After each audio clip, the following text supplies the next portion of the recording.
مرحبا، أنا إسلام مقيمة بالدوحة. فقت بكير، عملت كاسة الأعشاب تبعي وبعدها طلعت على دوامي ومتوكلة إنه الله بإيده كل إشي. وصلت مكتبي، رتبت يومياتي وجدولي وبلشت بكوفي.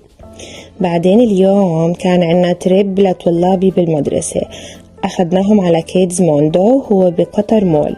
كيدز موندو أحلى وأروع وأحسن مكان مسلي وممتع لأطفالكم.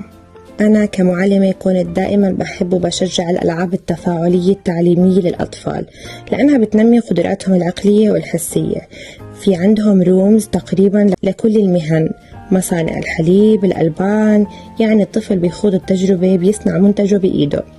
كوافير، حلاقة، حضانة الأطفال، الجيم، الماركت، الكاشير، البناء، الإسعاف، وكتار أشياء، كل المهن اللي بالدنيا تقريبا.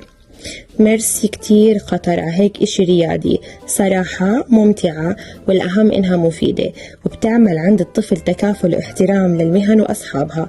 يعني باختصار أولادكم بيستمتعوا وبينبسطوا وبتكون تجربة ما بتنتسى لهم أبدا. طلاب كانوا فخورين وكل الوقت يحكولي مس صورينا، والضحكة ما فارقتهم والطاقة ما شاء الله.